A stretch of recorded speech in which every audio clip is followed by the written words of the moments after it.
Bonjour à tous, c'est William sur Westrack Radio et j'accueille aujourd'hui Clément Baloche, le vice-président de la Fédération des étudiants du Havre. Donc Clément, bonjour. Bonjour. Donc tu es là pour nous parler de ton projet de mettre en place une agorae à l'Université du Havre. Donc tout d'abord, est-ce que tu peux expliquer aux auditeurs en quoi consiste une agorae ? Alors une agorae, comme tu l'as dit, c'est une épicerie sociale et solidaire. Donc en gros, c'est un lieu où seront vendus en fait des denrées alimentaires et des produits de première nécessité aux étudiants qui en ont besoin. Et ces produits seront en fait proposés entre 10 et 30% du prix qu'on peut trouver en supermarché. Donc ce qui est très très très avantageux pour les étudiants. Et en plus de ce côté épicerie, on aura un côté lieu de vie qui sera lui ouvert à tout le monde et qui sera en fait le lieu d'événements, de plein de choses qui seront faites dans le but de créer de la cohésion en fait entre les étudiants, de faire qu'ils se rencontrent et qu'ils passent une bonne scolarité ici. Et pourquoi ce projet vous tenait particulièrement à cœur ? Parce qu'au Havre, en fait, on a un véritable problème, c'est que la vie étudiante elle est en train de se développer, mais c'est encore le début. Et en fait, on remarque à travers une enquête qu'on a menée encore très récemment que les étudiants ont besoin d'aide. C'est-à-dire qu'ils ont peu de moyens, ils ont peu de temps. Des fois, ils doivent gérer leurs études et en plus un job étudiant à côté. Et en fait, ce manque de temps, ce manque de moyens, il fait que les étudiants, des fois, ils peuvent être isolés. Ils peuvent ne pas avoir suffisamment, que ce soit à manger ou de temps, même pour mener à bien leurs études. Et donc, c'est un véritable problème et c'est pour ça que ça me tenait particulièrement à cœur. Et l'isolement social des étudiants, ça touche beaucoup d'étudiants au Havre ou... Alors, énormément, parce que je vais relier ça à une initiative qu'on avait menée juste après le confinement qui s'appelait les paniers FEDELH. En gros, pour résumer un petit peu le projet, on distribuait chaque semaine en fait des paniers aux étudiants qui s'étaient inscrits gratuitement. Et c'était en fait créé pour lutter contre l'isolement social parce que suite au confinement c'était un vrai désastre et en fait on a remarqué que beaucoup de gens avaient besoin juste en fait de rencontrer des gens et je pense qu'il y a toujours ce besoin en fait de rencontrer, d'avoir un peu d'aide et puis avoir un peu de soutien. Oui, parce qu'en plus avec les mesures sanitaires, du coup il y a plus de soirées peut-être d'intégration aussi.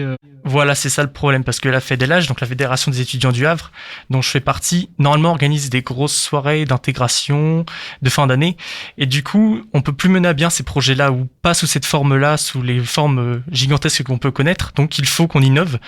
Et eh bien, ça passe par des activités qu'on fait en petits comités, par des choses qu'on fait en plein air, même des choses à distance, des fois ça suffit, et voilà.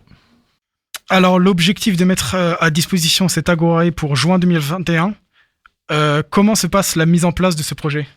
Alors, tout d'abord, eh bien, il faut qu'on contacte notre suivi national de la FAGE, donc Fédération des associations générales étudiantes, qui est là, en fait, pour nous guider sur ce projet qui leur appartient. Nous, en fait, on essaye que de l'implémenter localement.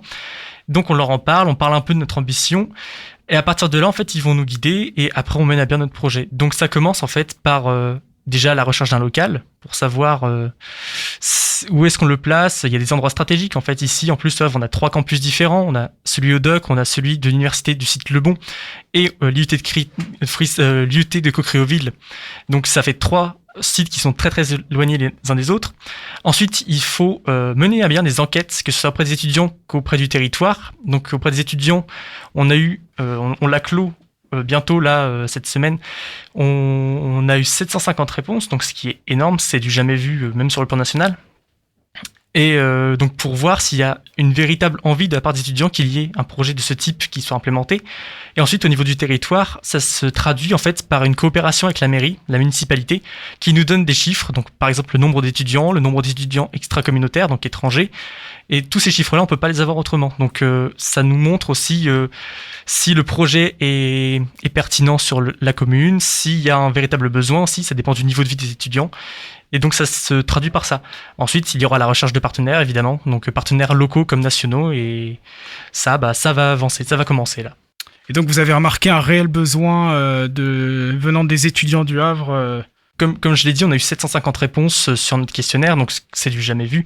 Et c'est pas pour rien. C'est-à-dire que les étudiants, il y a même des étudiants maintenant qui nous contactent pour nous dire je suis intéressé par le projet, même pour vous aider à le monter, parce que il y a un véritable besoin, parce que les étudiants ici, ils doivent souvent travailler, s'ils ont la chance de pouvoir trouver un emploi, pour subvenir à leurs besoins. Et donc faut comprendre l'Agorae pas comme une aide vraiment fondamental. Ça va plus être un complément déjà des aides existantes, mais ça va être quelque chose d'indispensable, je pense. Ça va être un incontournable du Havre. Et on a vraiment besoin de ça parce que l'isolement social, le manque de temps, le manque d'argent, c'est vraiment des thématiques très très récurrentes ici au Havre. Et on n'est pas connu non plus pour être une ville très très rayonnante, que ce soit économiquement ou même socialement. Donc je pense que ça participerait au rayonnement de la ville, oui. Et pour la réussite de ce projet, vous êtes confiant ? Totalement, oui. Quand on a contacté notre suivi au mois de juin, quand on a pris nos fonctions, quand il y a eu la passation, on lui a dit notre ambition de monter ce projet en 1 an. Et il nous a dit c'est totalement faisable. Donc on se donne corps et âme pour le mener à bien. Donc je suis pas tout seul sur ce projet, évidemment. Il y a Thibaut Casier, le président de la fédération, mais il y a aussi Mathilde Loubet, qui est ma chargée de mission, ainsi que José Maria Roda, qui sont en fait les bras et les têtes pensantes du projet, parce que je pourrais pas le mener tout seul. Et je pense que même la fédération toute seule ne pourra pas le mener à bien. On aura besoin de la ville, de la communauté urbaine, de la municipalité. On aura besoin de tout le monde. Très bien. Clément, merci d'avoir répondu à nos questions. Merci à toi. On vous souhaite donc bon courage pour la suite de ce projet. Merci. Et pour les auditeurs qui souhaiteraient en savoir plus, vous pouvez aussi aller lire l'article écrit à ce propos sur le site actu.fr/Normandie. C'était William sur Westrack Radio. Bonne journée.